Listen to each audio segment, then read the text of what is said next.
They say a picture-perfect life is rarely what it seems. From the outside, mine looked flawless.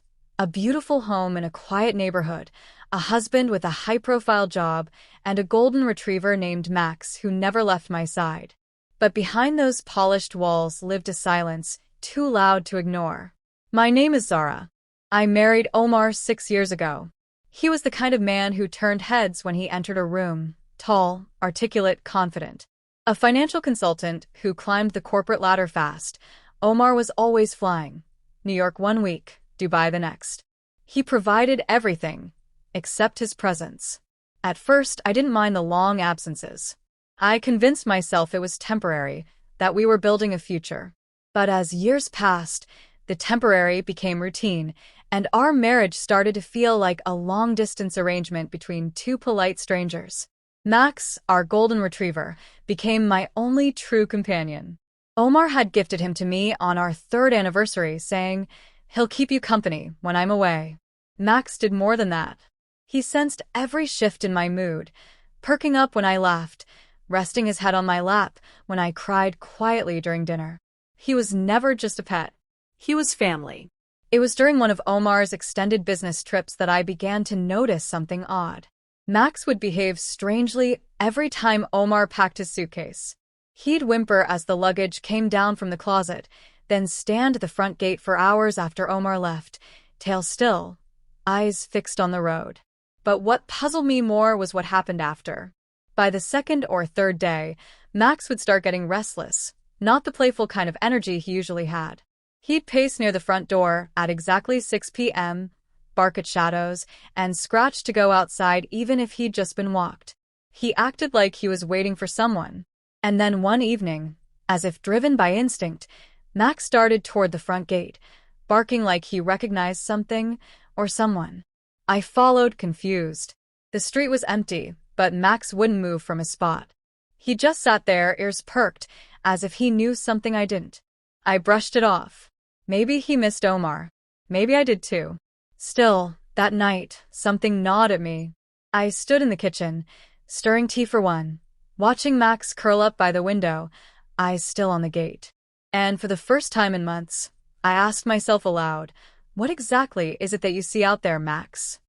I didn't know it yet, but that question would unravel everything. It was a Thursday evening, the kind where the sky held onto the last light of day just a little longer, refusing to let go. I was folding laundry when Max sprang up and dashed toward the gate, barking in short, urgent bursts. His tail wagged wildly. This wasn't his usual reaction to passing cats or delivery men. I stepped out onto the porch and saw him. A man standing just beyond the gate, umbrella in hand, completely soaked from the sudden drizzle. He looked caught off guard by Max's enthusiasm, but smiled politely. "Sorry if I startled him," he called out, voice smooth but warm. "I just moved into the house next door. I think your dog has already approved of me." He extended a hand through the bars. "Adam." I hesitated only a moment before replying. "Zara." I opened the gate just enough to hold Max back, but instead, Max leapt forward and nuzzled against Adam's legs like they were old friends. I've never seen him act like that with a stranger. I admitted, a little breathless. "Maybe he knows a kind soul when he sees one," Adam said with a soft chuckle. That one encounter opened the door, figuratively and, soon after, literally. Over the next few weeks, I found myself bumping into Adam often. At first, it was just in passing. He'd be watering his garden, and Max would pull me toward him during our walks. Eventually, it turned into brief conversations about books, travel, and music.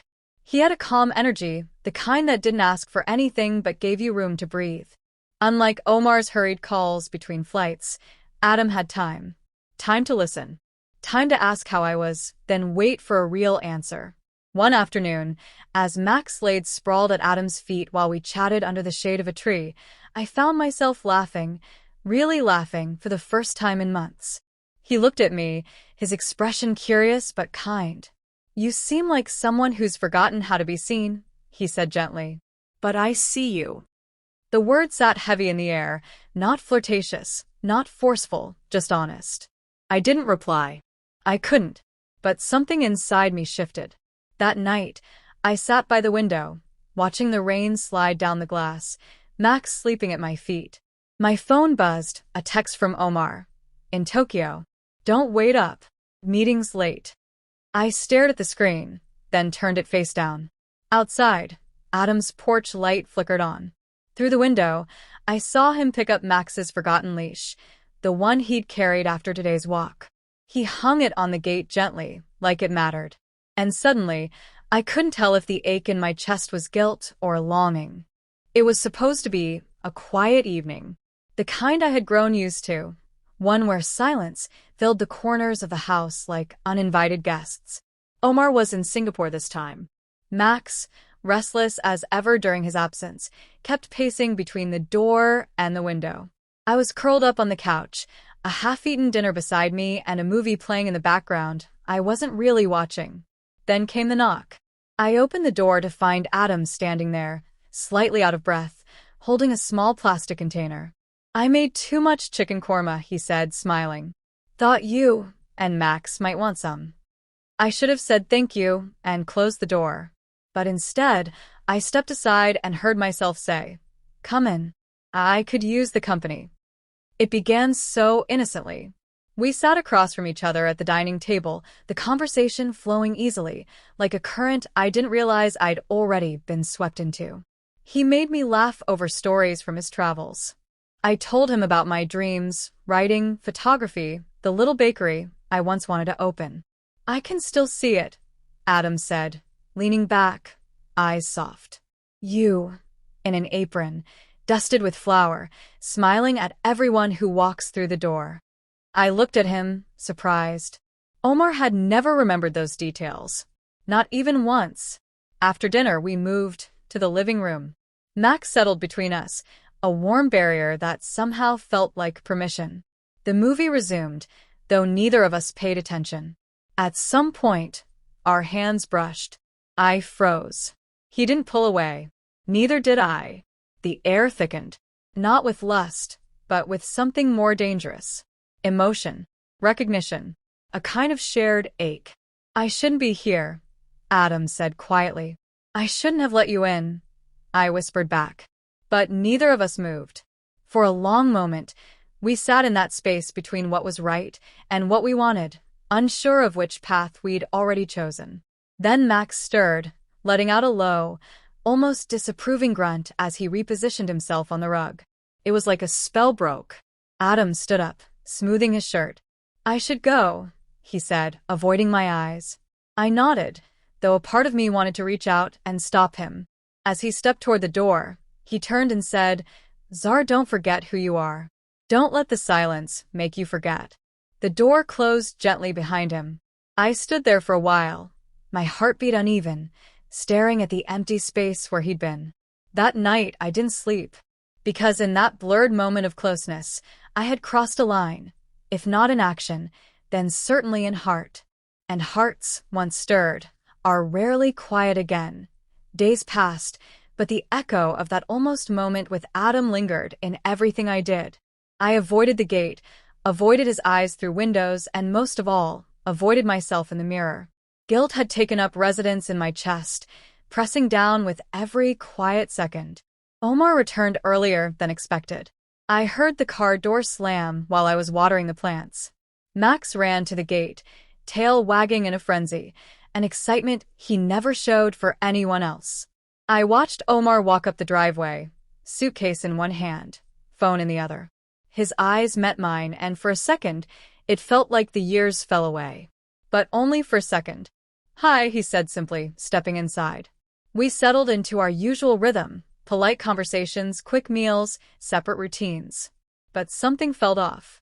Omar was quieter, more observant. He lingered in rooms a little longer, stared at Max as though the dog held some secret. One evening, as I was brushing Max's fur, my fingers caught on something tucked inside his collar. Curious, I pulled it free. It was a folded piece of paper, slightly crumpled but neatly placed. My heart pounded as I opened it. "Zara, if you're reading this, it means I couldn't say it aloud. I know something's shifted. Max has started leading me to places he never used to go, always toward the same house, always when I'm away. I don't blame you. I blame myself for not being present, for letting this home become a schedule instead of a sanctuary. I'm not asking for confessions. I'm asking for honesty with yourself. If there's still something left between us, I'm willing to fight for it. Omar.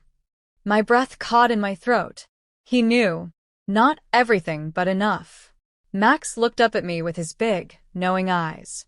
Maybe he had been trying to save me from drifting too far, guiding me not to temptation, but to the truth. That night, I walked into Omar's study, letter in hand.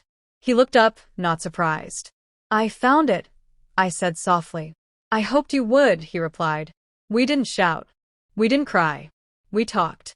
I told him how invisible I'd begun to feel, how lonely the walls had become, how Max was the only one who seemed to notice.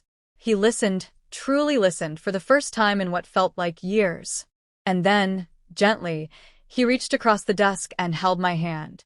We lost each other somewhere, he said. But maybe we can find our way back. Now the house feels different. Max still waits at the gate, but now it's with joy. He no longer searches the road. He watches us, as if satisfied, as if he knows his job here is done. And as for Adam, we never spoke again.